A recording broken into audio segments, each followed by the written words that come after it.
सोचिए, एक तरफ सदियों पुरानी सांस्कृतिक परंपरा और दूसरी तरफ आज की आधुनिक मैक्रो इकोनॉमिक नीति। एक सीधा टकराव।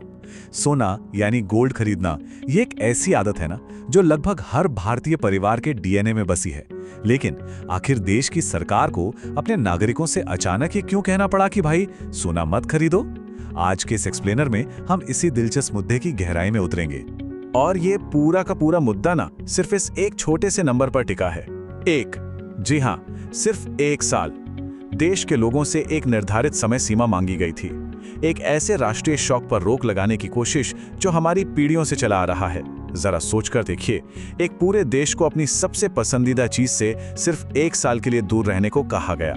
सुनने में यह संख्या छोटी जरूर लगती है, लेकिन इसका जो आर्थिक प्रभाव है वो वाकई बेहद विशाल है। अब प्रधानमंत्री नरेंद्र मोदी का ये कथन देखिए, 1 साल तक सोना मत खरीदिए। सही मायने में देखा जाए तो ये अपील अपने आप में बिल्कुल अभूतपूर्व थी। एक निष्पक्ष दृष्टि से सोचें तो ऐसी अपील करना कोई छोटी बात नहीं है। हम सब जानते हैं कि भारत में सोना खरीदना सिर्फ एक शौक नहीं है, बल्कि एक डीपली रूटेड सांस्कृतिक आदत है।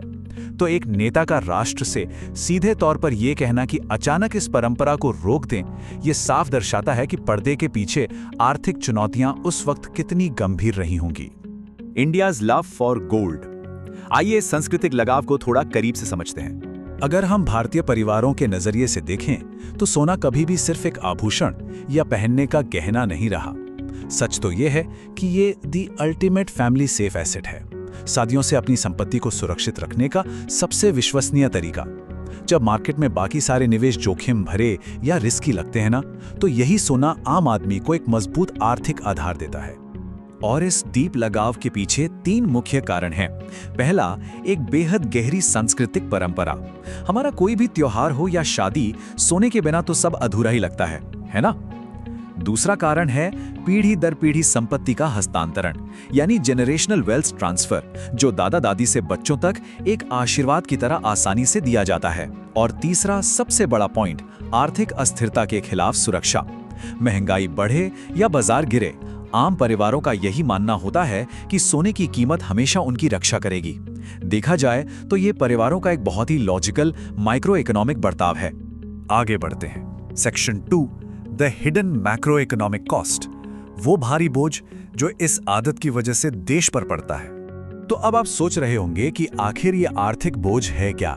चलिए इसे समझते हैं। इसे इकोनॉमिक्स की भाषा में करंट अकाउंट डेफिसिट यानी CAD कहते हैं।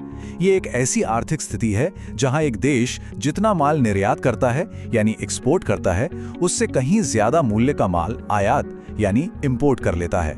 अब प्रॉब्लम यह है कि भारत में सोने की अपनी खदानें लगभग ना के बराबर हैं। तो देश की इस असीम भूख को मिटाने के लिए विदेशों से भारी मात्रा में और बेहद महंगा सोना इंपोर्ट करना पड़ता है। नतीजा, देश का बहुत सारा पैसा सीधे विदेश चला जाता है। इसे एक और उदाहरण से क्लियर करते हैं। एक तरफ है आइडल कैपिटल, यानी वो सोना जो खरीदने के बाद परिवारों के बैंक लॉकर में बस बंद हो जाता है। एक तरह से ये ऐसी पूंजी है जो डेड यानी मृत हो चुकी है। क्यों? क्योंकि ये अर्थव्यवस्था में और कोई आगे का काम नहीं आ रही। लेकिन दूसरी ओर है एक्टिव कैपिटल। सोचिए, वही पैसा अगर फाइनेंशियल मार्केट्स या बैंकों में निवेश किया जाए तो वो लगातार घूमता रहता है। उस पैसे से नए व्यापार खुलते हैं, रोजगार पैदा होता है और पूरे देश का विकास होता है। लॉकर में पड़ा सोना किसी नए उद्योग को शुरू करने में तो सीधे तौर पर मदद नहीं करता ना। यहां आता है section 3, PM Modi's unprecedented appeal, एक आर्थिक समस्या के लिए उठाया गया एक ऐतिहासिक कदम। आखिर इस निवेदन के पीछे लॉजिक क्या था? बेसिकली 3 मुख्य तर्क थे। पहला कदम था सोने के सांस्कृतिक महत्व को स्वीकार करना, ये मानना कि इसे पूरी तरह से लोगों के दिलों से खत्म नहीं किया जा सकता। दूसरा कदम सोने के लगातार इंपोर्ट से देश को होने वाले आर्थिक नुकसान को पहचानना। और तीसरा कदम एक अस्थायी रोक यानी एक टेम्पररी पॉज का आग्रह करना, ताकि अर्थव्यवस्था को फिर से संतुलित करने का थोड़ा समय मिल सके। ये असल में सांस्कृतिक समझ और देश की अत्यंत जरूरी मैक्रो इकोनॉमिक जरूरत के बीच एक आम सहमत बनाने का बड़ा दिलचस्प प्रयास था। और अब आते हैं इसके फाइनल हिस्से पर, section 4, a year without gold. आखिर इसका इकोनॉमी पर क्या असर सोचा गया था? इस रणनीति के तहत 3 सटीक और बिल्कुल मेजरेबल मैक्रो इकोनॉमिक लक्ष्य सेट किए गए थे। पहला, विदेशों से आने वाले सोने के विशाल वॉल्यूम पर लगाम लगाना, दूसरा, ऐसा करने से सीधे तौर पर करंट अकाउंट डेफिसिट को कम करना, जिससे देश की करेंसी यानी अपने रुपये पर दबाव थोड़ा कम हो सके। और तीसरा, सबसे अहम लक्ष्य, परिवारों की बचत को सुनहरी ईंटों या गहनों से हटाकर शेयर मार्केट, म्यूचुअल फंड्स या बैंक डिपॉजिट्स जैसे एक्टिव मार्केट्स की तरफ मोड़ना। तो देखा जाए तो यह सिर्फ एक अपील नहीं थी, बल्कि देश के पैसे को आर्थिक प्रगति की सही दिशा में लगाने की एक कोशिश थी। तो इस पूरे एक्सप्लेनेर के बाद हमारे सामने एक बहुत बड़ा प्रश्न खड़ा होता है। क्या मैक्रो इकोनॉमिक स्वास्थ्य और देश की आर्थिक स्थिति को सुधारने के लिए ऐसी सदियों पुरानी सांस्कृतिक आदतों को वाकई रोका जा सकता है?